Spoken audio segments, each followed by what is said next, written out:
So I was born in North London. Camden was for the first 10 years or 9.5 years of my life. So I went to school there, then moved to Hertfordshire in 1976. Moved there in the November time, and then spent the next the next 13, 14 years living in parents' house in a place called Boreham Wood.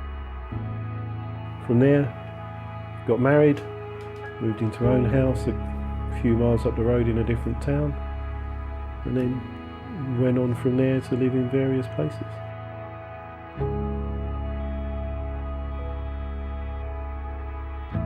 So, my first business trip abroad was 1997, and I'd had opportunities in the past to live elsewhere in the world and work for companies elsewhere, and I've always turned them down, mainly because you could be younger and I didn't want that distance until you were sort of more grown up and independent, and the timing was never right. This one, the timing was right. It was a case of, I can do this now. It was a great business opportunity, and it's a great cultural opportunity to come and live somewhere like this as a personal growth thing.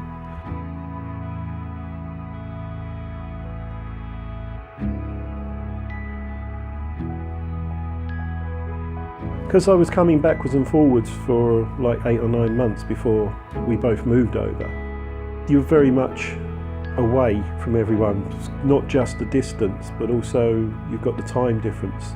When I'm getting up in the morning, you're probably just going to bed. It's always difficult when it's just by the social media, whether it's Skype or Facebook or whatever. Now, we can do a Skype, but it's not quite the same as sitting in the summer house in the garden, having a few drinks, listening to music. It gives a sense of still having the contact and still having the friendships. Obviously, it would never fill the entire void. When I was here on my own, you do start to feel that distance when you've got no one else. I was living in an apartment on my own. You feel isolated.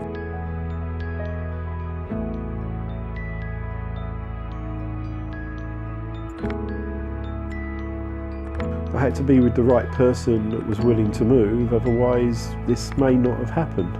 I spent 6 months travelling backwards and forwards. This has probably been more difficult in some ways for her, but then, we were always there together.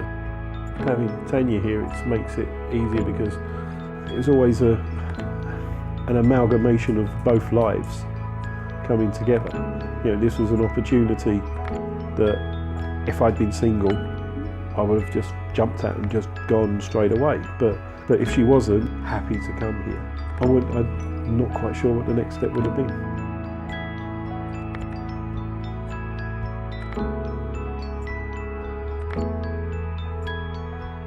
Here, it is like starting a new life because you're coming into a very different world. People can have 2 different lives, like a work life and a private life, which never meet. I see this as a new chapter just of what's been sort of like an evolving life, especially over the last 10 years or so, because there's been a lot of change in my life over the last 10 years.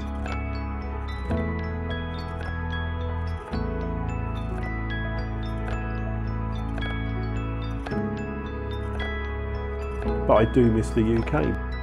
Being a London boy, London is the greatest city I've ever been to.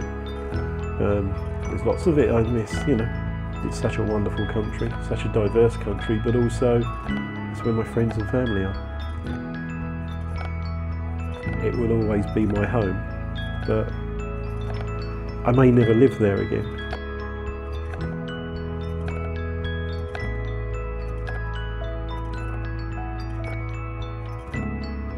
Home as a place would always be London, but home is wherever you are and you feel at that time. Home is here for now. At the moment, this is home. Obviously, there's lots of things missing that I would love to be here. Family, the friends, very good friends, old friends that I've got. But at the same time, we've got a good life out here. And this is where we live, so this is our home.